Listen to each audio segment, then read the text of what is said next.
1445 হিজরি সালের 22 জিলকাদ মাসের সঈদুল আইয়াম জুমাবারে জুমার সালাত আদায়ের উদ্দেশ্যে বালিপুরা বাইতুল সুকুর জামে মসজিদে আমাদেরকে সমবেত হওয়ার তৌফিক দিলেন। সেই দিনে সেই গরিবের দরবারে আদায় করি, সকলেই বলি আলহামদুলিল্লাহ। রব্বানা ওয়া লাকাল হামদ হামদান কাসীরান তাইয়িবান মুবারাকান ফীহি ইয়া রাব্বি লাকাল হামদু কামা ইয়ানবাগি লিজালালি ওয়াজহিক ওয়া আযীমি সুলতানিক। সম্মানিত হাজিরিন, আজকের জুমার খুতবার সংক্ষিপ্ত পরিসরে আমি জুমার দিনের ফজিলত, জুমার দিনের আমল সম্পর্কে আলোচনা করব ইনশাআল্লাহুল আযীজ। বিনাসিয়াতিল্লাহ বিফাদলিল্লাহ আলাইহি তাওয়াক্কালতু ওয়া ইলাইহি উনীব লা ইলমা লানা ইল্লা মা আল্লামতানা।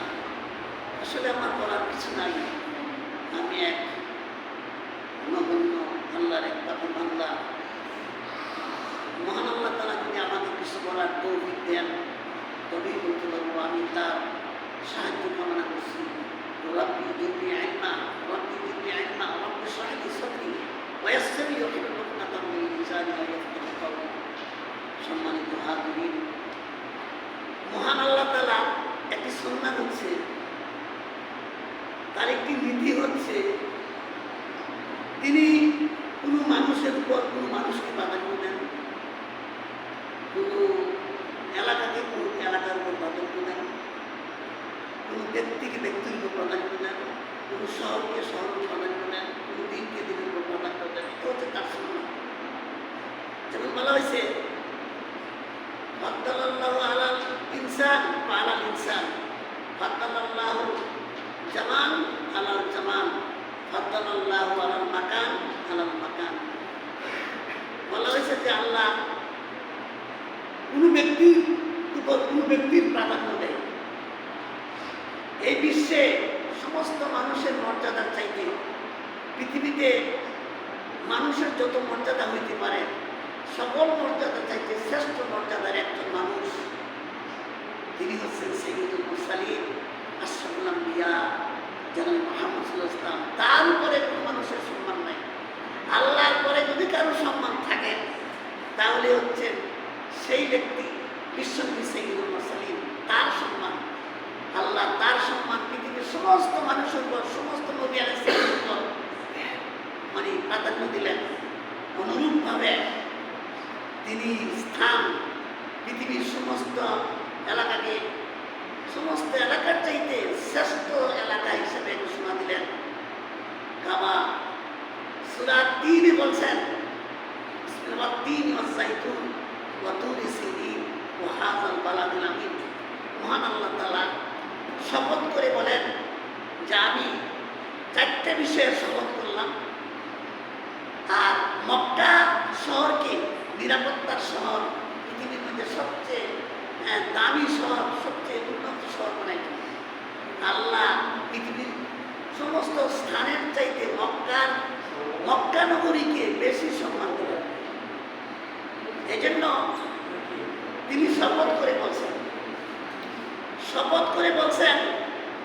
আসলে আমরা শপথ করি কখন? আমরা কোনো বিষয়ে শপথ করি যখন কোনো বিষয়কে আমরা সত্যায়ন করতে চাই, বিশ্বাসযোগ্য করতে চাই, তখনই আমরা এই বিষয়ে শপথ করি। কিন্তু আল্লাহ কি এই জন্য শপথ করেন? আল্লাহ যে সমস্ত সূরাগুলিতে আয়াতগুলিতে শপথ করেছেন সেই শপথের অর্থ হল অন্যান্য বিষয়ের চাইতে এই বিষয় কিন্তু প্রাধান্য বেশি দেওয়া। আমরা তো কসম করি, কিন্তু দেখেন আসলে কসম করতে হবে একমাত্র আল্লাহর নামে। আমরা অনেক সময় পিতামাতার কসম করি, মায়ের কসম, চোখের কসম, বিদ্যার কসম, এগুলি শিরক। একমাত্র গায়রুল্লাহর নামে শপথ হবে না, শপথ হবে আল্লাহর নামে। আল্লাহ ছাড়া কার নামে শপথ করা হবে না।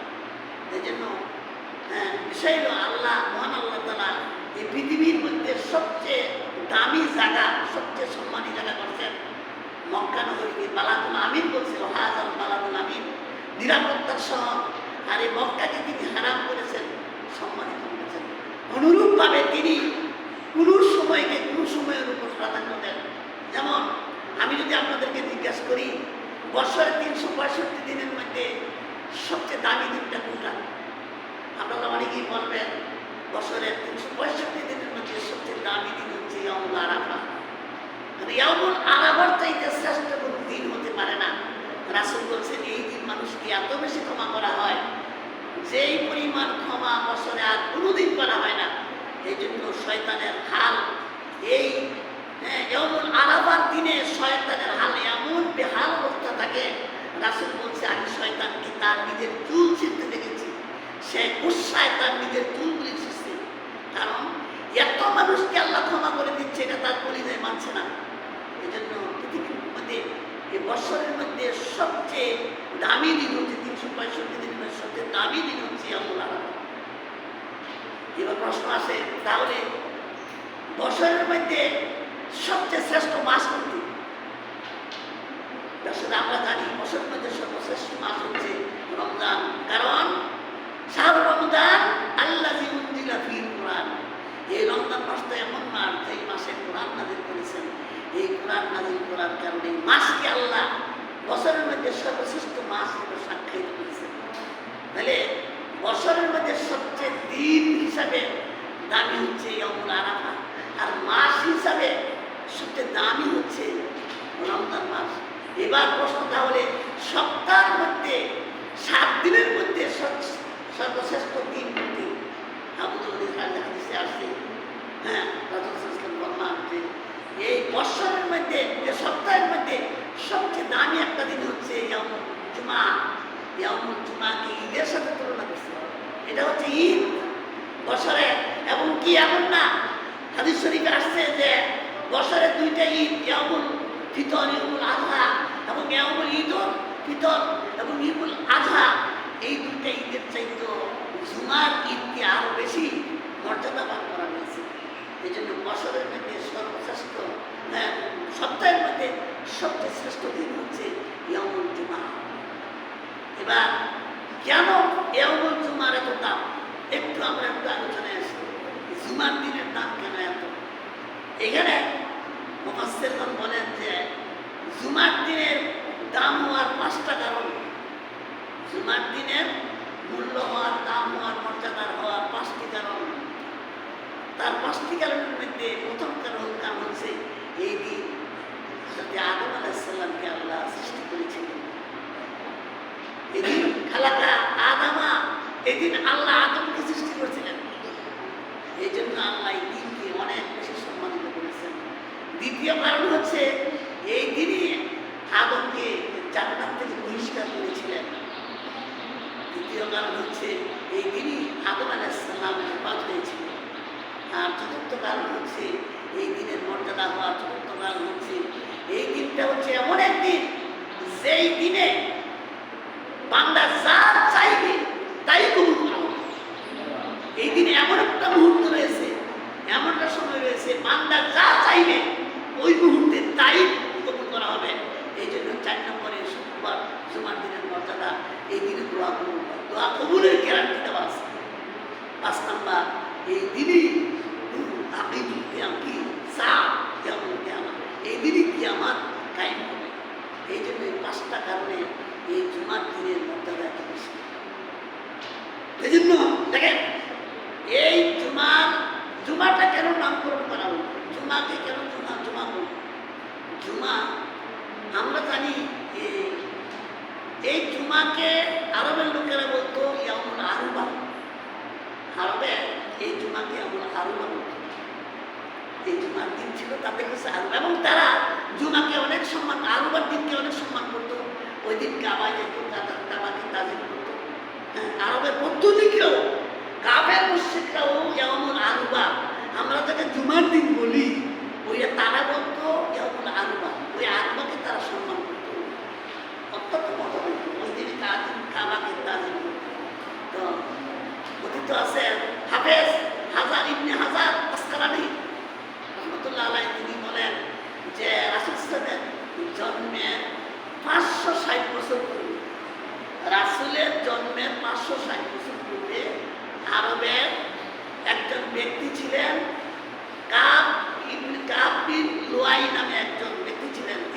হানিফ, তিনি ছিলেন হানিফ। হানিফ মানে একনিষ্ঠ। সেই যুগের হানিফ মানে যিনি শিরিকের সাথে যুক্ত ছিলেন না, যিনি ছিলেন তাওহীদপন্থী। ওই কাব ইবনে লুআই তিনি রাসূলের বংশের ছিলেন। তিনি রাসূলের বংশের উদ্ধতন পুরুষ। 560 বছর পূর্বে রাসূলের জন্মে তিনি প্রথম ওই আরুবাকে, ইয়াউমুল আরুবাকে জুমা নামে রূপান্তরিত করেছিলেন। তিনি সর্বপ্রথম কথিত আছে যে তিনি প্রথম এই জুমাকে আর জুমা নামে তিনি করেছিলেন, আখ্যায়িত করেছিলেন। জুমা হওয়ার আরো কিছু কারণ আছে। জুমাকে কেন জুমা বলা হয় এটার আরো অনেকগুলি কারণ আছে।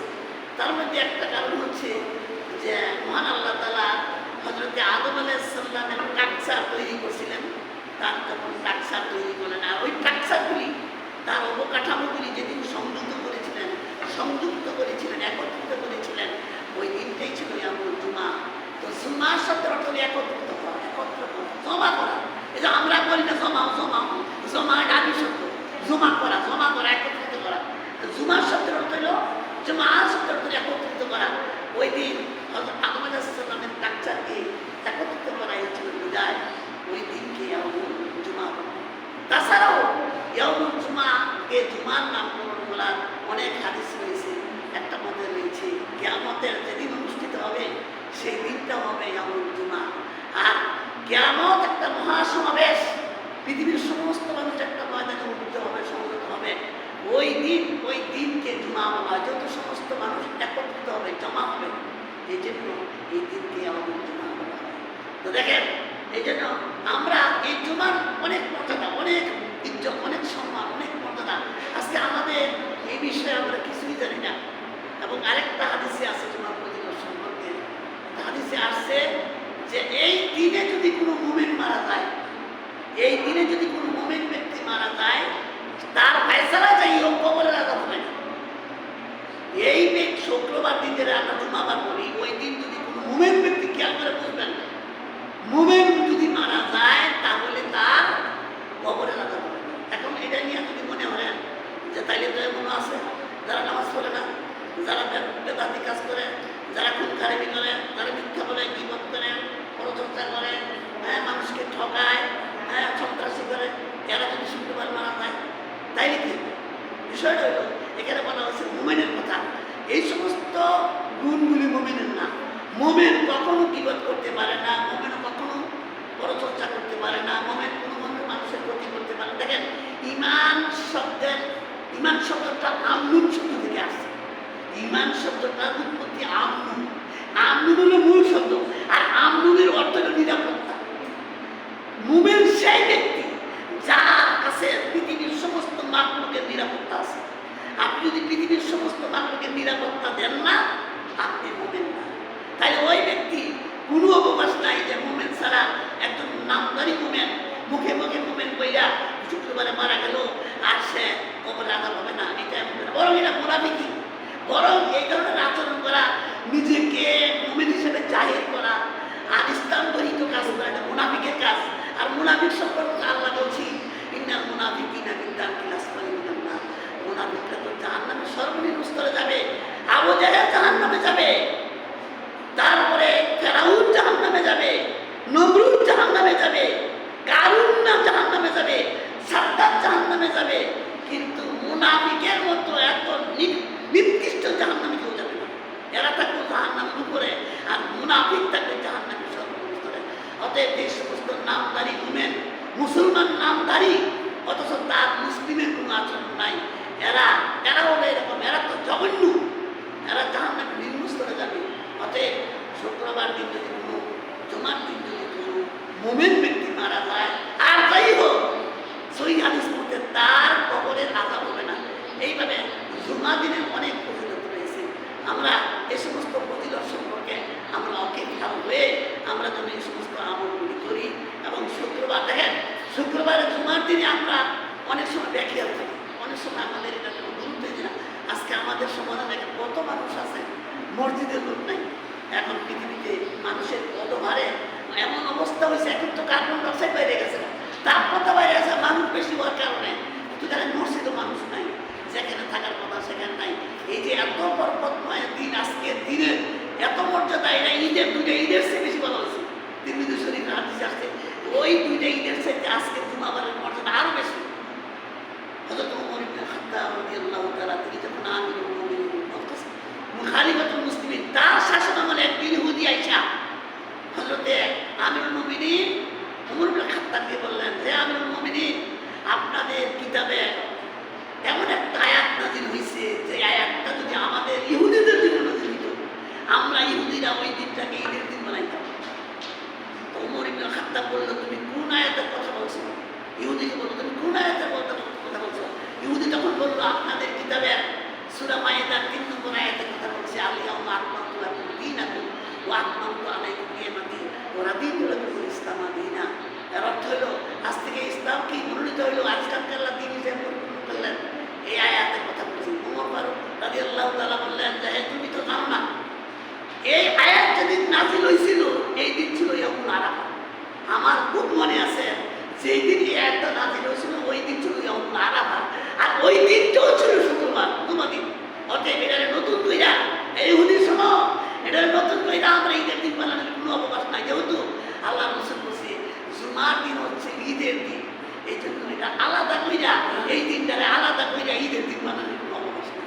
অতএব আমরা এই একটা বিশাল দেখেন এই দিনকে, এই জুমাবারকে ইহুদিদেরকে আল্লাহ দিতে চাইছিলেন, ফাক্তালাহু, তারা একতলাপ করল, তারা একতলাপ কইরা মতবিরোধ কইরা ইহুদিরা ওই দিনকে গ্রহণ করলো না, তারা গ্রহণ করলো ইয়াউমুস সাবাত, শনিবারকে। তারা ইহুদিরা গ্রহণ করলো ইবাদতের দিন শনিবারকে। আল্লাহ নাসারাকে দিতে চাইছিল, নাসারাও এটাকে একতলাপ কইরা ওই দিনকে তারা নিতে পারলো না। তারা হচ্ছে ইয়াউমুল আহাদ, ইয়াউমুল আহাদ হচ্ছে নাসারাদের ইবাদতের রবিবার দিন। কিন্তু দেখেন আমাদের উপর আল্লাহর কত রহমত, আল্লাহ আমাদেরকে এই বিশেষ দিনটা দিতে চেয়েছেন, আর আমরাও উম্মতি মুহাম্মদী কোনো একতলাপ না করে ওই দিনকে গ্রহণ করলাম। এই জুমাবারের দিনটা আমরা গ্রহণ করলাম। হ্যাঁ, এই জন্য আজকে আমরা অনেক লাভবান, অনেক লাভবান।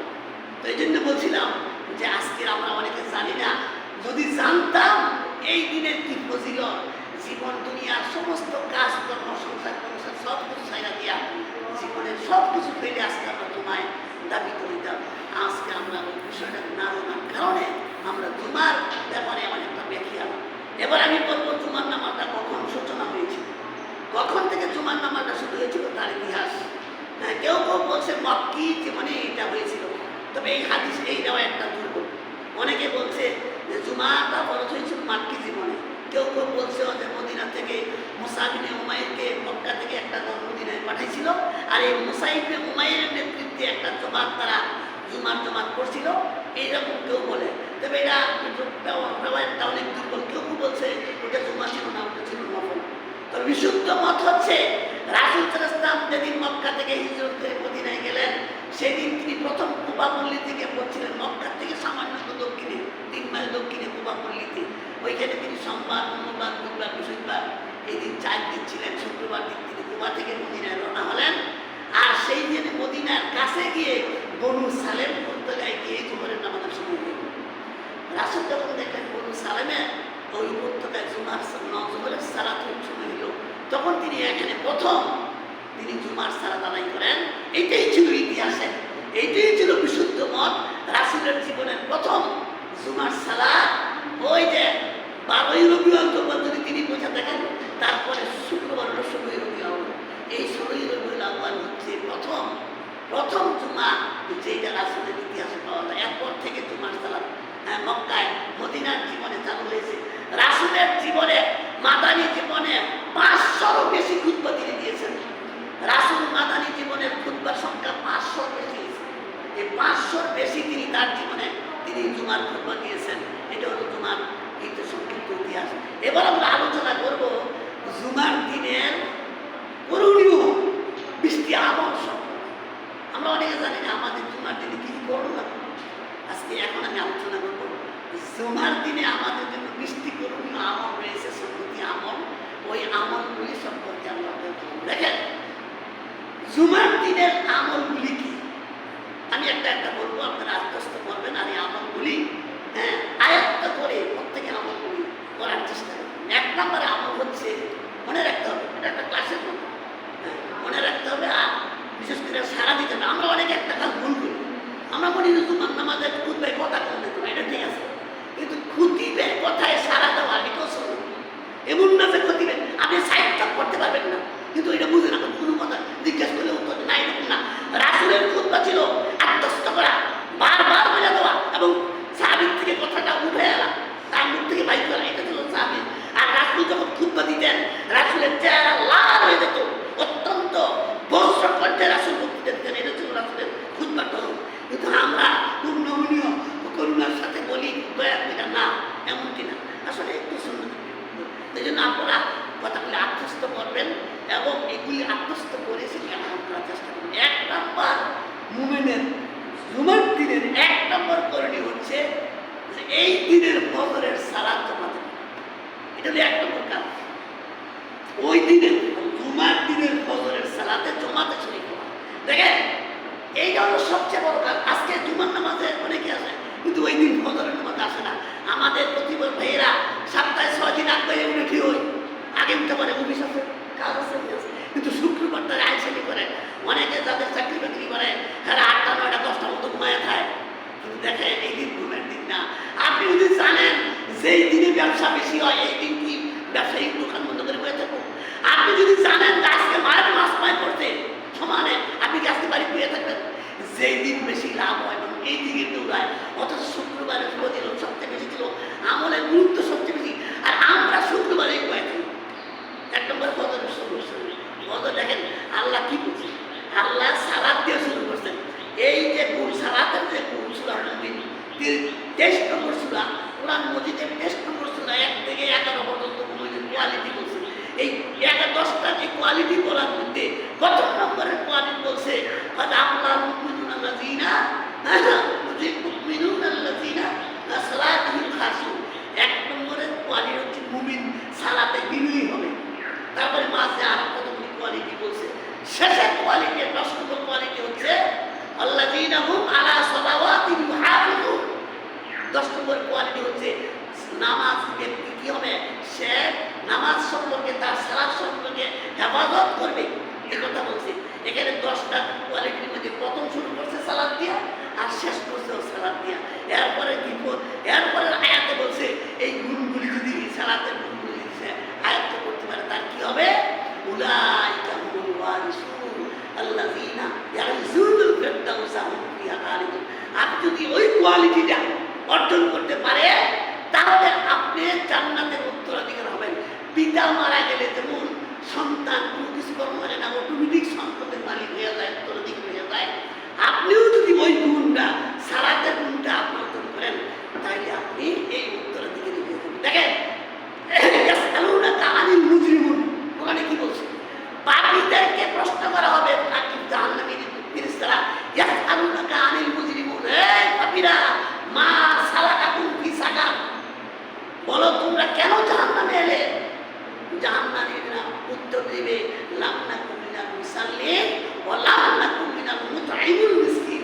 তারা বলবে জাহান্নামে আসার 1000 কারণ, এই 1000 কারণের মধ্যে 2টা কারণ শ্রেষ্ঠ।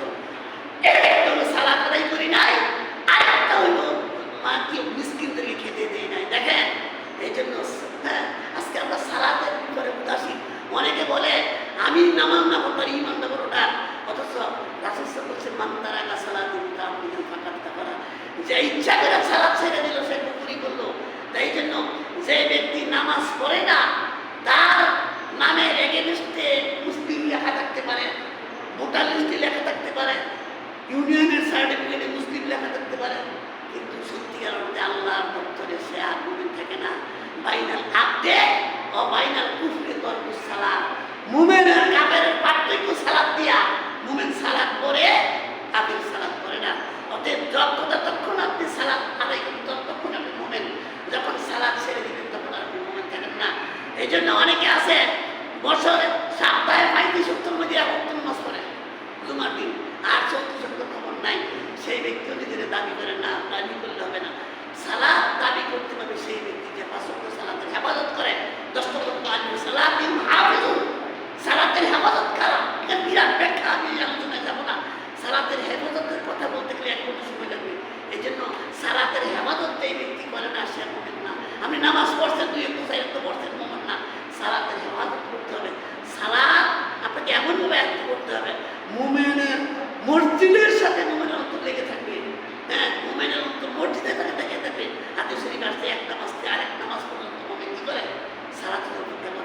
একেই জিহাদের সাথে তুলনা করা হয়েছে। তার আমি বলতেছিলাম এই জন্য জুমার দিনের আমলের মধ্যে এক নম্বর আমলই হচ্ছে ওই দিনের ফজরের সালাতটা জমা দেওয়া। 2 নম্বর আমল হচ্ছে পবিত্রতা অর্জন করা।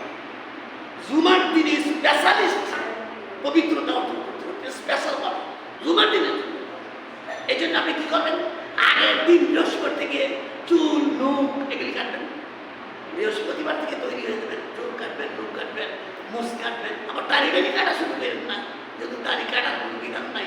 হ্যাঁ, অনেকে আছে দাড়িকে সাইজ ফাইজ করে, এরকম বলে দাড়ি সাইজ করে, কেউ এরকম না, এরকম ধরনের দাড়িকে ছেড়ে দিতে হবে, মুখ ছুটে করতে হবে। তাই এই জন্য এইগুলি করবেন। দেখেন, পবিত্রতা আত্মপরিমাণ, পবিত্রতা ইমানের অর্ধেক। যার মধ্যে পবিত্রতা নাই তার ইমান নাই, অর্ধেক ইমান নাই। এই জন্য জুমার দিনের দ্বিতীয় কাজ হচ্ছে আপনি পবিত্রতা অর্জন করেন, উত্তম রূপে পবিত্র হবেন।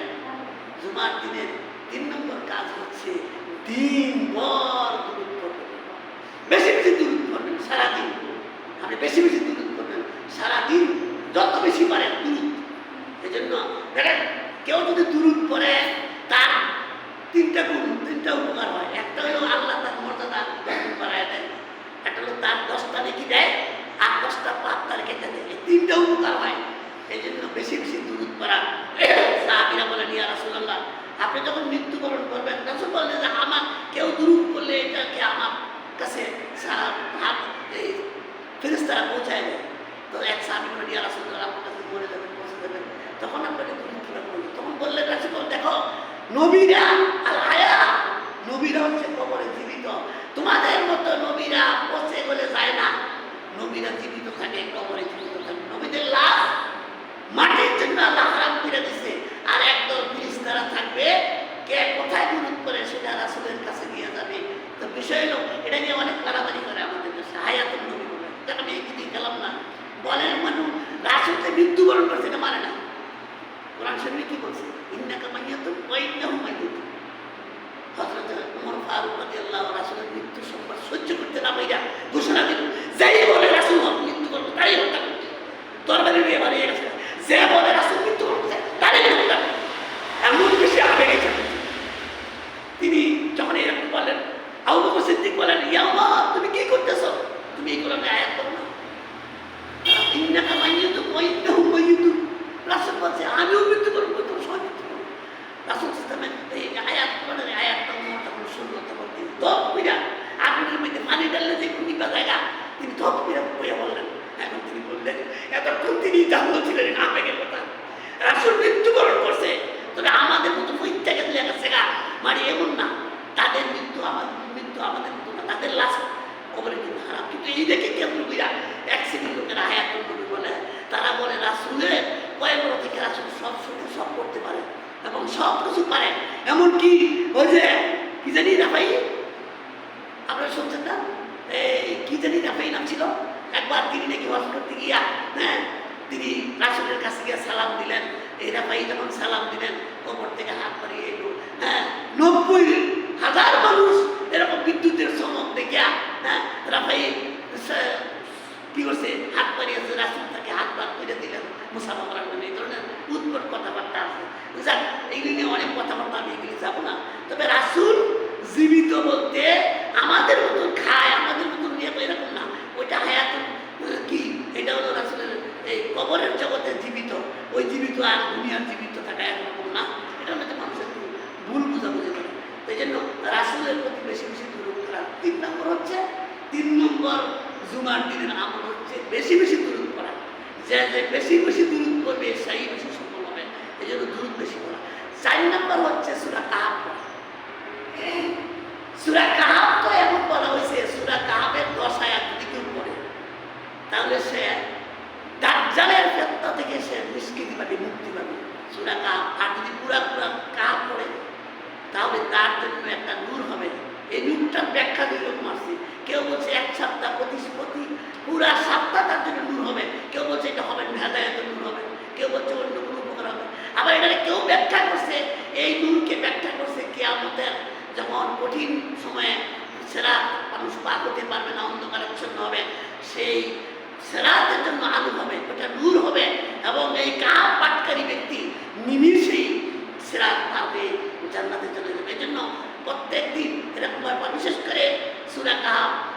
দিন রাসূল করতেন। জুমার দিনে সূরা কাহফ পড়া কয়জনে পারে না? হ্যাঁ, এই জন্য সূরা কাহফ পড়া এটা 4 নম্বর আমল হচ্ছে। জুমার দিনে 4 নম্বর আমল হচ্ছে সূরা কাহফ পাঠ করা। এবার জুমার দিনে 5 নম্বর আমল হচ্ছে আযান দেওয়ার সাথে সাথে যত কিছু আছে সব কিছু পরিত্যাগ কইরা সব কিছু বাদ দিয়া জুমার মসজিদে হাজির হওয়া। এভাবে জুমা দেখেন, জুমার ফজিলত সম্পর্কে যদি কেউ বলতে চায়, এটা কত এটার সম্পর্কে যদি বলতে চায়, আমি এটা বলবো যে আল্লাহ দেখেন জুমার ফজিলত যে কত দিছে। জুমা সম্পর্কে আল্লাহ কোরআনে একটা সূরাই নাযিল করেছে, স্পেশাল স্বতন্ত্র একটা সূরাই আছে, সূরাতুল জুমা। 62 নম্বর সূরা, কোরআন মাজিদের 62 নম্বর সূরা, সূরাতুল জুমা নামে একটা সূরা আছে। এখানে 9 নম্বর আয়াতে কি বলছে? সূরা জুমার 9 নম্বর আয়াতে বলছে, ইয়া আইয়ুহাল্লাযীনা আমানু ইযা নুদিয়া লিস-সালাতি মিন ইয়াউমিল জুমআতি ফাসআউ ইলা যিকরিল্লাহি ওয়া যারুল বাই'আ যালিকুম খায়রুল লাকুম ইন কুনতুম তা'লামুন। দেখেন মহান আল্লাহ তাআলা বলছে, ইয়া আইয়ুহাল্লাযীনা আমানু, হে মুমিনেরা, ইযা নুদিয়া লিস-সালাতি, যখন জুমার দিনে তোমাদেরকে ডাকা হবে, মানে আযান দেওয়া হবে। এখানে ডাকা বলতে আযান দিয়েই তো ডাকে। যখন জুমার দিনে আযান দেওয়া হবে তখন তোমরা কেন ফাসআউ, এখানে সাই শব্দের অর্থ দৌড়ান, সাই শব্দের বাংলা অর্থ দৌড়ান, ফাসআউ মানে দৌড়ান। এই দৌড়ানের ব্যাখ্যা কিন্তু অন্য ভাই আছে। দৌড়ান মানে আপনি দৌড় দিবেন না, দৌড়ান মানে তৎপর হবেন। ফাসআউ ইলা যিকরিল্লাহ, আল্লাহর জিকিরের জন্য, আল্লাহর স্মরণের জন্য, সালাতের জন্য আপনি দ্রুত কাজ কাম ক্রয় বিক্রয় সব কিছু বন্ধ করে সাংসারিক কাজ কাম। মুমিনের জন্য জুমার আগাম দিলে কাজ করা হারাম হয়ে যাবে। মুমিনের জন্য জুমার সালাতের আযান দিলে জুমার দিনে তার সমস্ত কাজকর্ম ক্রয় বিক্রয় সব তার জন্য হারাম হয়ে যায়। এবং এমনও মতবাদ আছে যে ওই দিনে কোনো কিছু করে না, কোনো কিছু করা যাবে না, কিন্তু অনেকগুলি মত আছে। তো একজন বলছে যে না, অন্য সময় করা যাবে। হ্যাঁ, এরকম মত আছে যে পুরো জুমার দিনই ক্রয় বিক্রয় বন্ধ রাখা। তবে বিশুদ্ধ মত হচ্ছে পুরা দিন বন্ধ না, শুধু আযান থেকে নিয়ে জুমার আযান দিলে ক্রয় বিক্রয় বন্ধ করে দিতে হবে। এই সময় ক্রয় বিক্রয় চলবে না, যেহেতু কোরআনে ডাইরেক্ট আয়াত, যেখানে সূরা জুমায় ডাইরেক্ট আয়াত আসছে, ফাসআউ ইলা যিকরিল্লাহি ওয়া যারুল বাই'আ, তোমরা বেচা কিনা ক্রয় বিক্রয় সব কিছু বন্ধ করে দিয়া তোমরা মসজিদে দৌড়ায় আসো, মানে দ্রুত মসজিদে দাবিতে হও। তো এই জন্য জুমার দিনে কোনো কাজ করা মুমিনের জন্য হারাম। এই জন্য যত তাড়াতাড়ি আসতে পারেন, জুমার দিনে যত তাড়াতাড়ি আসতে পারেন এতই একটা ফজিলত, তাড়াতাড়ি মসজিদে আসতে পারেন। হ্যাঁ, 5 নম্বর হচ্ছে আযানের সাথে সাথে শুধু আপনি আসবেন না, আপনার ফ্যামিলিতে যারা যারা আছেন, আপনার ফ্যামিলি, আপনার ওয়াইফ, ছেলে মেয়ে সবাইকে নিয়ে মসজিদে দ্রুত দাবিতে হবেন। এটা আল্লাহর নির্দেশ। এবার জুমার দিনের 6 নম্বর কাজ হচ্ছে গোসল করা, উত্তম করে গোসল করা। হাদিসে আছে জানাবাতিল গোসল, অর্থাৎ ফরজ গোসলটা যেভাবে গুরুত্ব দিয়ে করেন, জুমার গোসলকে ওয়াজিব বলছে, কেউ বলছে সুন্নাতুল মুআক্কাদা। আর বিশুদ্ধ মত হচ্ছে জুমার দিনে গোসল করা ওয়াজিব। রাসূল সাল্লাল্লাহু আলাইহি ওয়াসাল্লামের কাছে কেউ জুমার দিনে সালাত পড়তে আসতে গোসল করছে না, এমন কি হয়েছে না, এবং বলছে রাসূল খুব তাগিদ দিয়েছে জুমার দিনে গোসল করে আসো, জুমার দিনে গোসল করে আসো। জুমার দিনের গোসলের বিশেষ তাগিদ। এই জন্য 6 নম্বর কাজ হচ্ছে এই দিনে গোসল করবেন। জুমার দিনে গোসল করা ওয়াজিব, এবং ভালোভাবে জানাবাতের গোসলের মতো উত্তম রূপে সমস্ত শরীর দ্রুত করবেন, মরায় ভালো করে। হ্যাঁ, এবং এমন অবস্থায় যেন একটা প্রসবের জায়গাও খালি না থাকে, সুন্দর করে উত্তম গোসল করে হ্যাঁ আপনি ওই দিন জ্বালাতে আসা কি করবেন, নামাজ রাখবেন। এটা হলো 6 নম্বর দায়িত্ব, 6 নম্বর আমল। আর 7 নম্বর আমল হচ্ছে তেল মালিশ করা।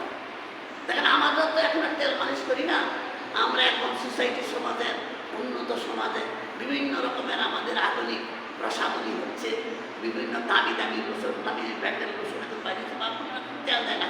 অথচ সরিষার তেলকে মাস্টার অয়েল বলা হয়। সরিষার তেল আমরা একসময় শরীরে ব্যবহার করতাম, এখন এগুলি মানুষ দেয় না। হ্যাঁ, তবে দেখেন রাসূল সাল্লাল্লাহু আলাইহি ওয়াসাল্লাম অলিভ অয়েল দিতেন, যেটাকে বলা হয় জৈতুনের তেল, আমাদের দেশে অলিভ অয়েল যেটাকে বলে। জাইতুনের তেলের সম্পর্কে অনেক গুণাগুণ আছে। জাইতুনের তেল এমন একটা তেল, যেই তেল আপনি খাইতেও পারবেন, শরীরেও দিতে পারবেন। এটা খাইলেও সয়াবিন তেলের মধ্যে ক্ষতি নাই, এটার মধ্যে কোলেস্টেরল নাই, ক্ষতি হবে না। আর দেখবেন আরবদের চেহারা এত সুন্দর কেন, চেহারা তেল দিলে কেন, তারা অলিভ অয়েল ওই জৈতুনের তেল খায়, শরীরে দেয়, এই জন্য তার শরীরে তেল কুচি কুচি। রাসূল জীবনভর এই তেল দিতেন জৈতুনের। এই জন্য এই জৈতুনের তেলের 2টা উপকারিতা আছে। একটা হলো আপনার শরীরের চুলদারিগুলি সহজে পাকবে না, আরেকটা হচ্ছে যে মানুষ দেখবেন 50-60 বছর হইলেও মানুষের শরীরের চামড়া কুচকে যায়, 70-80 বছর হইলেও আপনার শরীরের চামড়া কুচকাবে না, অনেক দীর্ঘদিন আপনার চামড়া ভালো থাকবে। এই জন্য রাসূল বলছে তোমরা তেল দাও, তেল খাও, তেলের মধ্যে বরকত আছে। এই জন্য জৈতুনের তেল দিবেন, জৈতুনের তেল অনেক বেশি দাম, অনেক বেশি দাম, নাইলে সরিষার তেল দিলেও দিবেন, তবে জৈতুনের তেল দেওয়া, অলিভ অয়েল দেওয়া অনেক ভালো, এটা সুন্নাত রাসূল করতেন এবং রাসূল সেই কাজই করতেন যেটা মানুষের কল্যাণের জন্য। তাহলে 7 নম্বর কাজ হচ্ছে তেল দিবেন। এবার 8 নম্বর কাজ হচ্ছে সুগন্ধি ব্যবহার করা। সুগন্ধির ব্যাপারে রাসূল অনেক গুরুত্ব দিয়েছে, এমনও বলা হয়েছে তোমার কাছে যদি সুগন্ধি না থাকে তো তোমার বইয়ের কাছ থেকে ডাকবে না, এরকম। অর্থাৎ জুমার দিনে যেন সুগন্ধি ব্যবহার করা। হ্যাঁ, রাসূল তো বলছে যে রাসূলের কাছে 3টা জিনিস খুব বেশি প্রিয়, একটা সালাদ, সুগন্ধি। হ্যাঁ, তো দেখেন 4টা গুণ সমস্ত নবীদের ছিল, সমস্ত নবীদের 4টা গুণ ছিল। এর মধ্যে একটা হলো হায়া, লজ্জা সরম, সমস্ত নবীদের ছিল। আর আমাদের নবী তো লজ্জা কি বলে এটা, হ্যাঁ, কেন্দ্রবিন্দু ছিল। রাসূলের চাইতে লাজুক মানুষ পৃথিবীতে ছিল না, সবচেয়ে বেশি লাজুক ছিল। দেখেন হায়া, লজ্জা সরম, এটাই মানে নবী। এই জন্য যার যত বেশি লজ্জা সে তত বেশি ইমানদার। এই জন্য রাসূল ছিলেন সবচেয়ে লাজুক এবং সমস্ত নবীদের এই 4টা গুণ ছিল। 1 নম্বর লজ্জাশীলতা, 2 নম্বর হচ্ছে তারা কি করতেন, সুগন্ধি ব্যবহার করতেন, 3 নম্বর তারা কি করতেন, বিবাহ করতেন। সমস্ত নবীরা বিবাহ করছেন, হ্যাঁ, একটা নবীর বিবাহ পাত নাই। তো এই গুণগুলি নবীদের মধ্যে ছিল। রাসূল আরেকটা গুণ হলো মেসওয়াক করা। এই মেসওয়াক করা, এই 4টা গুণ সমস্ত নবীদের, মনে রাখবেন সমস্ত নবীদের 4টা গুণ ছিল। এই 4টা গুণ রাসূলের মধ্যেও ছিল, এই গুণগুলি আমাদের মধ্যে থাকা দরকার। তারপরে কি 9 নম্বর মেসওয়াক করা। দেখেন আজকের জমানায় আমরা দেখি উন্নত মানের টুথব্রাশ বাইরেছে, কিন্তু আজ থেকে 200-250 বছর আগে টুথব্রাশ ছিল না। দেখেন রাসূল যে কত বেশি কি পরিচর্যাকারী ছিলেন, রাসূল যে কত স্মার্ট ছিলেন তার প্রমাণ তিনি সবসময় বেশি বেশি মেসওয়াক করতেন। এবং রাসূল, আপনার শুনলে অবাক হবেন, রাসূলের জীবনের শেষ আমল যেটা ছিল, জীবনের সর্বশেষ আমল যেটা মৃত্যুর আগে, সেটাও মেসওয়াক ছিল। মৃত্যুর কয়েক মিনিট আগে তিনি যে কারণটা কইরা মারা গেছেন, এটা মেসওয়াক। অতএব আমরা তো মেসওয়াক করি না, যত বেশি বেশি মেসওয়াক করবেন এত আপনি সুস্থ থাকবেন। দাঁতের যত রোগ, সমস্ত রোগের দাঁতের ইয়ার থেকে হবে। এই জন্য এটা সাইন্টিফিক। হ্যাঁ, আজকে ডাক্তাররা বলে খাওয়ার আগে টুথব্রাশ করেন, রাতে ঘুমাইবার আগে টুথব্রাশ করেন। ডাক্তার আজকে বলে রাসূল 1500 বছর আগে বলে গেছে রাসূল খাবার আগে, ঘুমাইবার আগে টুথব্রাশ। এই জন্য রাসূল 7 বার দৈনিক কমপক্ষে 7 বার মেসওয়াক করতেন। আমাদের আয়েশা সিদ্দিকা বলেছে, হাদিসটা বলে আপনি কিভাবে বলেন 7 বার? হ্যাঁ, এবার 5 সপ্তাহ তো 5 বার করতেনই। রাসূল ঘুমাইবার আগে মেসওয়াক করতেন আর ঘুম থেকে যাইয়ে মেসওয়াক করতেন। এভাবে রাসূলের জীবনে আমাদের আয়েশা বলেছে রাসূল 7 বার দৈনিক কমপক্ষে 7 বার মেসওয়াক করতেন। এই জন্য মেসওয়াক করলে কি হয়, আপনার মুখে দুর্গন্ধ হবে না, ফেরেশতার কাছে থাকবে। হ্যাঁ, এই জন্য মেসওয়াক করা, মেসওয়াক একটি বড় আমল। রাসূল বলছে মেসওয়াকটা যদি আমার উম্মতের জন্য কষ্ট না হইতো, আমি আমার উম্মতের জন্য মেসওয়াক করাকে দায়িত্ব করে দিতাম। অতএব প্রত্যেক মুমিনের জন্য কি করে, মেসওয়াক করে, জুমার দিনে মেসওয়াক করে। কত 9 নম্বর আমল। 10 নম্বর আমল হচ্ছে জুমার দিনে সুন্দর পোশাক করা। কারণ এর চাইতে বড় দিন আর নাই আল্লাহর পৃথিবীতে জমিনের মধ্যে। জুমার দিনকে সাইয়্যিদুল আইয়াম বলা হয়েছে, সাইয়্যিদুল আইয়াম, দিনের মধ্যে নেতা, লিডার অফ ডেজ। দিনের মধ্যে সবচেয়ে দামি দিন হচ্ছে জুমার দিন। অতএব আপনার কাপড়ও সবচেয়ে দামি না বলো, অনেক সময় অফিসে গেলে ভালো পোশাক পরে, আর নামাজের মধ্যে আইলে পিলা বলা, ময়লা বলা না বলি না। আপনি আল্লাহর সামনে দাঁড়াবেন, সবচেয়ে সুন্দর পোশাকটা আপনি করতে হবে। দেখেন এই জন্য সুন্দর পোশাক পরা এটা সুন্দর, রাসূল সবসময় সুন্দর পোশাক। এর মানে এই না যে আমি প্রতি সাধারণ নতুন কাপড়, পুরান কাপড়কে সুন্দর করে এরকম করে সুন্দর করেন। হ্যাঁ, এই জন্য আল্লাহ সুন্দর পছন্দ করেন, আল্লাহ জানি। হ্যাঁ, আল্লাহ সুন্দর, আইয়ুবুল জামাল, আল্লাহ সুন্দর আর তিনি সুন্দর পছন্দ করতেন।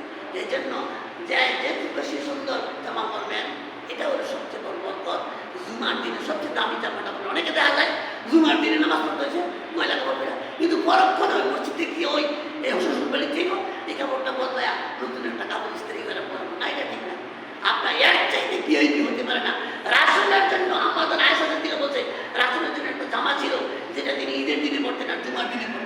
স্পেশালি জামা ছিল। এই জন্য এই কাজটা করবেন। সবচেয়ে বেশি আপনার প্রিয়, সবচেয়ে দামি যে কাপড়টা, লুঙ্গি পরেন তাতে সমস্যা নাই। আপনি যদি লুঙ্গি বেরো সবসময় পরেন, কিন্তু আপনি অফিসে যাবেন ভালো পোশাক কইরা, আর মসজিদে হইবেন একদম নোংরা না, এটা ঠিক না। এইটা অনুচিত। এরকম সবচেয়ে সুন্দর আপনার সবচেয়ে পছন্দের পোশাকটা জুমার দিনে করবেন, এটা হলো সুন্নাহ। 11 নম্বর হচ্ছে জুমার দিনে আগে আগে মসজিদে যাওয়া। দেখেন আগে আগে সবার আগে মসজিদে যাবেন। হ্যাঁ, মুসলিম শরীফের হাদিস, বুখারী শরীফের হাদিসে হাদিসটা আসছে যে জুমার দিনে একদল ফেরেশতারা আযানের আগে এসে বসে থাকে দপ্তর নিয়ে। যখন সর্বপ্রথম যে ব্যক্তি আসে তার নামে একটা উট কুরবানির সওয়াব লাগে। তারপরের প্রহরে যে ব্যক্তি আসে তার জন্য একটা গরু কুরবানির সওয়াব তার রেজিস্টার করে দিবে। তারপরে দ্বিতীয় প্রহরে যে ব্যক্তি আসে তার জন্য সিংহওয়ালা একটি বকরি কুরবানি তার দপ্তরে লিখে রাখে। তারপরে যে আসে তার জন্য একটা মুরগি সদকা করার সওয়াব তার দপ্তরে লেখে। এরপরে পঞ্চম প্রহরে যে আসে তার জন্য একটা ডিম। তারপরে আর নাই। তারপরে যখন আযান হয়ে যায়, যখন জুমার আযান হয়ে যায়, ফেরেশতাগণ এই দপ্তর বন্ধ করে দিয়ে খুতবা শোনার জন্য বসে পড়ে। এই জন্য আমরা এই কাজটা করি না। আমাদের পক্ষে কি সম্ভব একটা কুরবানি দেওয়া? এখন একটা উট 2 লাখ দিতে পাইতেন না, আর আপনি একটু আগে আইলে এটা পাইতেন। তার মানে অনেকে বলছে তাইলে এটা কি 5 জন না 5 জন না, ঠিক আছে? তাইলে কথাটা ব্যাখ্যাটা করতে হলো, তাহলে 5 জনই কি 5টা পাইব না? 5টা প্রহর বলছে। এখন কোন সময় থেকে আমাদের দেশে দেখেন, আমাদের দেশে আমরা জুমার নামাজ শুরু করি 12টার পরে খুব বই দিই। সৌদি আরব 10টা 10:30 আযান, 2টা আযান, এটা কিন্তু বেদাত না। আমরা অনেকে মনে করেন 2 আযান বেদাত না। 2 আযান এটা ওসমান গনির সময় ছিল। এর আগে রাসূলের সময় 1 আযান ছিল, আবু বকরের সময় 1 আযান ছিল, উমরের সময় 1 আযান ছিল। আর ওসমান গনি যখন খলিফা হলেন মানুষ অনেক বেশি বেড়ে গেল। আর এখানে মদিনার কাছে একটা জাওরা নামে একটা বাজার ছিল, ওই বাজারে লোকজন বেশি হইতো। ওই জন্য ওসমান গনি বললেন যে এখানে একটা আযান দাও। অনেকে এটার বাজার করে না, সুন্নাত, এটা সুন্নাত সাহাবীদের। হ্যাঁ, সাহাবীদের সুন্নাত ও সুন্নাত খোলাফায়ে রাশিদিন পানি দিন বলা হয়েছে, অতএব এটা সুন্নাত না। তো আমরা করি না কেন? আমাদের দরকার হয় না। আমার স্বীকার করতে 2 আযান আছে না, আমরা কেন করি না? আমরা দরকার হয় না। দেখেন সৌদি আরবে আযান দেয় 10:30, আমরা তো 10:30 আযান হয়। দেখেন, আর এই জুমার নামাজের সময়টা কোনটা এটাও বোঝা দরকার। আমরা সময়টা জানি না। আমরা মনে করি চিরদিন একটা সময় দিকে জুমা মানে এটা ঈদ। অনেকগুলি 43টা মত আসছে জুমা নামাজের এই ওয়াক্ত সম্পর্কে, 43টা মত আসছে। জুমা মানে কি? এটা ঈদ। মতিউর রহমান আলী বললেন যে ঈদ মানে ঈদের সময় দিলে এখন দেখা যাচ্ছে আমি যদি সকালে বেরোলাম তো এটার মধ্যে একটা 3 ইমাম ওই এটার বিরুদ্ধে বসে এই মাসটা বিরুদ্ধে। এখন কোনটা? সৌদি আরবের যে ফতুয়া বোর্ড, সৌদি আরবের ফতুয়া বোর্ড থেকে তারা সুন্দর একটা ফতুয়া দিচ্ছে যে যেখানে বেশি একতলাফ থাকে ওইটা ঠিক না, যেটার মধ্যে মানুষের মত বেশি হয়। তবে রাসূল সাল্লাল্লাহু যে দুপুরের জোয়ারের আগে, জোয়ার বুঝুননি, দুপুর গয়াদাটের জোয়ার বলে এটার আগে যে পড়তেন তার হাদিস আছে। আমাদের আয়েশা সিদ্দিকা থেকে হাদিস আছে, বলছেন যে আমরা যখন জুমার শেষ দিনে বাড়িতে যেতাম তখন একটু ছায়া খুঁজতাম, দেখি একটু ছায়া পাওয়া যায় কিনা। বলছে যে ওয়ালের কাছে গিয়ে দেখতো ওয়ালে কোনো ছায়া নাই। তো এখন বলেন ওয়ালের ছায়া কোন সময় থাকে না? এটা হলো নামাজ পড়ার পরে জুমার নামাজ আদায় করে বাড়িতে যাওয়ার সময় রৌদ্র লাগতো। তারা ওনারা বলছে যে আমরা একটু ছায়া খুঁজতাম, দেখি ওয়ালের কাছে দেখি ছায়া পাওয়া যায়। তো দেখতাম ওয়ালে কোনো ছায়া নাই। এর প্রমাণ কি? ওয়ালের ছায়া থাকে না ঠিক দুপুরের সময়। তাহলে তারা নামাজ শেষ কত দুপুরের আগেও। এটার মধ্যে আবার অনেক মাযহাবীরা একতলা পর্যন্ত আগে দেখল। তবে সবচেয়ে অভিমত হচ্ছে জুমার খুতবা হবে আগে, জুমার খুতবা আগে হবে, তবে নামাজটা যেন জোহরের পরে হয়। কিন্তু আমরা এমন এক উড়াল মারছি, যেই দিন 12:30 উঠতে হয় এই দিনও 1টায়, আর যেদিন 12:15 উঠতে হয় এই দিনও 1টায়। এই যে 1টায় টাইম একটা দিচ্ছি মাশাআল্লাহ, সব নামাজ পড়ে সরে হজম করে, তারপরে আসর মাগরিব এশা করে। কিন্তু জোহর এটা একটা আজীবনের সার্টিফিকেট পেয়েছি, এটা 1টাতে আরাম নিত না, উচিত না। এখনো সৌদি আরব থেকে কটার সময় এত দিন 12:30 পরে বলে না। হ্যাঁ, এরা কিন্তু 10টা 10:30 এসে পড়ে লোকের একটা আনন্দে প্রথম, তারপরে খুতবার আনন্দ যখন হয় তখন থেকে খুতবা শুরু হয়। তো বিষয় হলো আমরা বুঝি না, জানি না। এই জন্য আমাদের অবস্থা। এই জন্য 10 নম্বরের সুন্নাহ হচ্ছে, আমল হচ্ছে আপনি মসজিদে আগে আগে লাভ। ওই যে 5টা প্রহরে 5টা যদি আপনি আগে আসেন তাহলে, আর যদি জুমা দেখেন ইমাম আসার পরে মুক্তাদি আবার কোনো বিধান ইসলামে নাই, জুমার দিনে ক্ষতি দেওয়ার পরে আর কোনো মুসিক, তারপর আইন নামাজ হইতো না তা না, কিন্তু কোনো পাবে না, সে কোনো পাবে না, যা পাওয়ার আগেই এই জন্য আমার মানে খুতবার আগেই মুসলিমরা হাজির হতে হবে, কি নিয়ম, আমরা এটা করি না। 11 নম্বরের সুন্নাহ হচ্ছে, 11 নম্বরের সুন্নাহ হচ্ছে আপনি কি করবেন, পায়ে হাঁটা। 11 নম্বরের সুন্নাহ হচ্ছে আপনি কি করবেন, আগে 12 নম্বরের সুন্নাহ হচ্ছে পায়ে হাঁটা, পায়ে হাঁটা, অর্থাৎ আপনি দূর থেকে দাঁড়িয়ে সমস্যা নেই, যদি দূরে 3 মাইল 5 মাইল দূরে দেয় একটাই কিছু না, তবে যারা কাছে আসেন তারা কি করেন, হাইটে আসেন, বাড়িতে অজু করে আসেন। আমরা কিন্তু অনেক সময় মসজিদের অজু করতেছে আসি, হাদিস শরীফ আছে যারা অজু করে বাড়ির থেকে আসবে যতটা কদম দিবে, প্রতিটা কদম, এই হাদিসটা হ্যাঁ সহিহ হাদিস, প্রতিটা কদমে কদমে 1 বছরের নফল নামাজ আর 1 বছরের নফল সিয়ামের সওয়াব। সুবহানাল্লাহ, এসে বড় আর উপজিত হতে পারে। আপনি 12 নম্বর হচ্ছে আপনি কি করেন, পায়ে হেঁটে। তবে যারা কাছে আছেন তারা দূরে যাইছেন, তারাও তো হুঙ্কারটা তুলে যাইছেন, যদি 10টা বাইক দিয়ে থাকেন তাইলে 10টা বছরের 10 বছরের আপনি রোজার সওয়াব পাইবেন, আর 10 বছর একটা না যদি তাহাজ্জুদ করেন যা সওয়াব হইব এই 10 টাকায় কিন্তু এত সওয়াব পাবেন। অতএব এইগুলি আমাদের লক্ষ্য করতে, এটা সবচেয়ে বেশি জুমার দিনের আমলের মধ্যে সবচেয়ে বড় ফজিলতের মধ্যে এই 12 নম্বর ফজিলতটা সবচেয়ে বড় ফজিলত, যে প্রতিটা কদমে কদমে 1 বছরের সিয়াম আর 1 বছরের নামাজ, তাহাজ্জুদ নামাজের সিয়াম কিয়ামের কথা বলছি। আমরা তো এগুলি লক্ষ্য করি, এই সমস্ত লক্ষ্য করে যেন আমরা করি। 13 নম্বর হচ্ছে, 13 নম্বরের আমল হচ্ছে আপনি কি করবেন, মসজিদে আইসে বসে, মসজিদে আইসা হ্যাঁ মসজিদের হকাতে কমপক্ষে 2 রাকাত পড়বেন। দেখেন আমাদের হানাফি ভাইরা এটা নিয়ে অনেক মারামারি করে, কাবলা জুমা 4 রাকাত করে, কিন্তু কাবলা জুমা বলতে কোনো সুন্নাত আল্লাহর জমিনে নাই, কোনো হাদিসও নাই। এখানে কি বলা আছে, জুমার দিন আগে আসেন 2 2 2 2 করতে করতে 10 মিনিট যত করেন। দেখেন সপ্তাহে একটা দিন শুধু জুমার দিন, আনলিমিটেড নামাজ আর কোনো দিন নাই, আনলিমিটেড নামাজ একমাত্র জুমার দিন আছে, যত ইচ্ছা অন্যদিন পারতেন না, আপনি ইচ্ছা মতো নামাজ পড়তেন না, নামাজ শুনতে পারেন, কিন্তু একটা দিন সুযোগ আছে আনলিমিটেড নামাজ জুমার দিন, যত ইচ্ছা। আমি সাহাবীরা তো নাস্তা খাইতো না, দেখেন তাদের জীবনী, সারা নাস্তা খাইতো না, সকালে নাস্তা খাওয়ার আগে ফজর নামাজ পড়ি তারা বসে থাকতো, আর নামাজ পড়তে হচ্ছিল কাপ করতো, আর আমরা এই সময় 12:30 তো বলতে দিব। এই জন্য আগে বেলা এসা কি করবেন, 2 রাকাত নামাজ না পড়ে বসবেন না।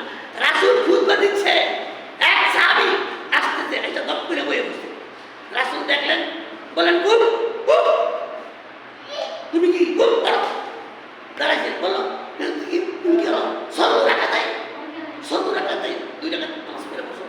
সাহাবী কি করলো, 2 রাকাত নামাজ পড়ে বসলো। এই জন্য আমরা করি কি, আমরা মসজিদে আগে হয়ে গেল, এবং আমাদের সমাজে এক শ্রেণীর লোকেরা বলে আগে গিয়ে মসজিদে বসা শুরু, এরপর উঠে নামাজ পড়ি, আগে গিয়ে বইব এরপর উঠতে নামাজ পড়ি। কিন্তু না, মসজিদের আদব হচ্ছে কোনো ব্যক্তি যতক্ষণ বসতে পারবে না যতক্ষণ না সে 2 রাকাত সালাত আদায় করবে। এটা যে কোনো সময় শুনুন, জুমা ছাড়াও যে কোনো দিন মসজিদের আদব বসে 2 রাকাত বসতে পারবে। অতএব জুমার নামাজের দিন কমপক্ষে 2 রাকাত পড়বেন, আর অতিরিক্ত যত পড়তারেন, জুমার খুতবার আগে যত পড়তারেন তত পড়তে, আনলিমিটেড নামাজ। এই হলো 13 নম্বর।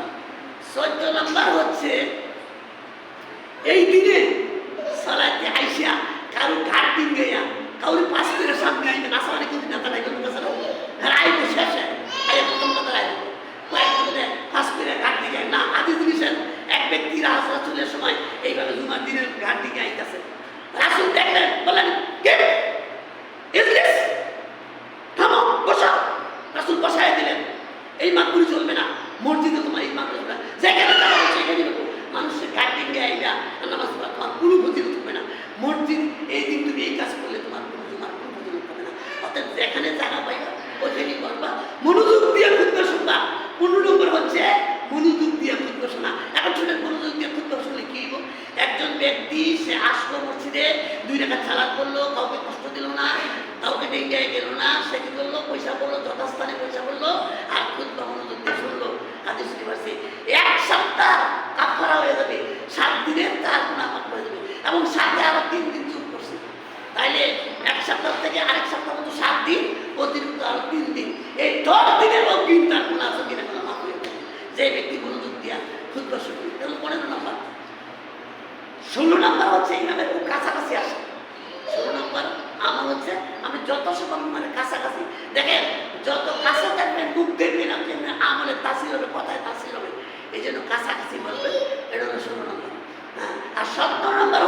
কথা বলবেন না, চুপ করে বলবেন। এবং পাশে কেউ কথা বলতেছে চুপ, এটা বলার অধিকার নেই। আপনি যদি পাশের লোকেরা বলেন চুপ, আপনার শেষ, আমল শেষ। আপনি হয়তো কথা বলেন, কেউ কথা বললেও বলতে পারবেন না চুপ করো, এটাও বলতে পারবেন না, চুপ করে কথা শুনবেন। 17 নম্বর। আর 18 নম্বর হচ্ছে যে এই দিনে বেশি বেশি দোয়া করবেন। এই দিনে দোয়া কবুলের গ্যারান্টি। আমি প্রথম বলছিলাম যে এই দিনে জুমার একটা এমন একটা মুহূর্ত আছে যে মুহূর্তে কি করে দোয়া কবুল হয়। এটা সকাল থেকে সন্ধ্যা পর্যন্ত হইতে পারে। অনেকে বলে আল্লাহ এই সময়টা নির্ধারণ করে দিল না করে, হ্যাঁ তাহলে আমরা বলতে। অনেকে বলছে আসরের পরে মাগরিবের আগ পর্যন্ত, এরকম বলছে, কিন্তু নির্দিষ্ট না। সম্ভাব্য হলো আসরের পরে মাগরিবের আগে। তো অনেকে বলছে জুমার খুতবাতে আজান থেকে নিয়ে জুমার সালাতে শেষ করে এর মধ্যে দোয়া করবে। বেশি সময় 1-2 মিনিট সময়টা করতে থাকবো। 1-2 মিনিট যা চাইবেন, দুনিয়ার চাইলে দুনিয়ায় দিব, বড় চাইলে বড় দিব। এই জুমার দিনে একটা গ্যারান্টি দেওয়া আছে। হ্যাঁ, অল্প সময়, খুব অল্প সময়ের মধ্যে আল্লাহ দোয়া কবুল করে দেবে। সময়টা কোন সময়টা জানা যাবে?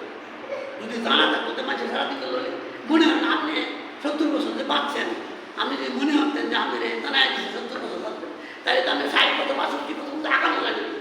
যখন আপনি জানলেন আপনি 70 বছর বাঁচবেন, 65 বছর মতো খালি আগামী করলেন, তারপরে শেষের 5 বছর এক কেড়ে বসে দিকে বলেন। এই জন্য আল্লাহ এই সুযোগ দেয় নাই। আল্লাহ মানুষকে হায়াত গোপন রাখছে। কেন গোপন রাখছে? আপনি বেশি বেশি আমল করবেন, সবসময় যেন মৃত্যুর প্রস্তুত দেবেন। এই জন্য কদরের নামাজ যে 1000 মাসের চেয়ে উত্তম, এটা কোনো নির্দিষ্ট করে পাই দিচ্ছে। আমাদের এক বাইরে তো মনে হয় 27 দিন, না এটা বল রাসূল বলছে শেষের 10 দিন। আবার আরেকটা বর্ণনা আসছে শেষের 10 দিনের বেজল, কোন দিন ঠিক করা নাই। এবং একটা হাদিসে আসছে এই কদরের রাতটা রাসূলকে বলা হয়েছে তারিখটা, কিন্তু পরক্ষণে আল্লাহ তারে ভুলাই দিয়েছে, বলেন মন নাই। আল্লাহর ইচ্ছা এই আমাদেরটা 10 দিন করুন। এই জন্য আল্লাহ এই সমস্ত বিষয়, যে সমস্ত বিষয়গুলো অনেক গুরুত্বপূর্ণ, খুব সেন্সিটিভ, এগুলো আল্লাহ গোপন রাখছে যাতে করে মানুষ বেশি বেশি করে। এই জন্য ওই জুমার দিনে যে দোয়া কবুল হইব 2-3 মিনিট সময়, এই 3 মিনিট সময় কোন সময় নির্ধারণ করে নাই, এটা সকাল থেকে সন্ধ্যা। তবে বেশিরভাগ হইল নামাজের আযান থেকে নামাজ পর্যন্ত, আর আসরের পরে মাগরিব পর্যন্ত, এই সময় বেশি বেশি দোয়া করবেন, আল্লাহ দোয়া কবুল করবেন। এটা হলো 18 নম্বর। আর 19 নম্বর হচ্ছে, 19 নম্বরের আমল হচ্ছে খতিবের দিকে তাকায় থাকবেন, তার কথায় সারা দিবেন। অনেকে আছে এমনি গুঞ্জা থাকে, পরে কি হয় জানেন, কত করে ঘুম হয়, ডাক্তার বলে দেয় না, এরকম না। যতক্ষণ খুতবা অর্থ কি? খুতবা অর্থ খেতাব করা, আপনাকে লক্ষ্য করে রাসূল সাহাবীদের উদ্দেশ্য করে এরকম কথা বলতেন। আর কোনো কোনো কথা সাহাবীদের মুখ থেকে বাইর করতেন, এরকম বলাইতেন তার তাসির করার জন্য। অনেক সময় একটা কথা 2বার 3বার বলতেন। এই জন্য 19 নম্বর হচ্ছে যে খতিবের দিকে তাকাইয়ে থাকবেন। আর কি করবেন? আর আপনি যাতে করে মানে তার কথাগুলি সারা দিবেন, যা বলে সেগুলি সারা দিবেন। 20 নম্বর হচ্ছে ফরজ সালাতের পরে 2-4 রাকাত সালাত মসজিদে পড়বেন, যেটা আমরা বাবু জুমা বলি, যাই বলি। ফরজ সালাতের পরে 4 রাকাত উঠতে দৌড় মারে, বাড়িও করে না, এটা ঠিক না। যদি বাড়ির জানলা 2 রাকাত পড়বেন, আর মসজিদে হইলে কত রাকাত পড়বেন? 4 রাকাত। এই 20টি আমল মনে রাখতে হবে। আমরা এই 20টি আমল করবো। জুমার দিনের সময় অনেক বেশি হয়ে গেছে, নাহলে আমি বিষয়গুলো আবার রিপিট করতাম, কিন্তু আমি মনে করতেছি যে আপনারা এই 20টা আমল যদি করেন, জুমার দিনের ফজিলত যা আছে ইনশাআল্লাহ আল্লাহ আমাদেরকে দিবে। সুবহানাকাল্লাহুম্মা ওয়া বিহামদিকা আশহাদু আল্লা ইলাহা ইল্লা আনতা আস্তাগফিরুকা ওয়া আতুবু ইলাইক।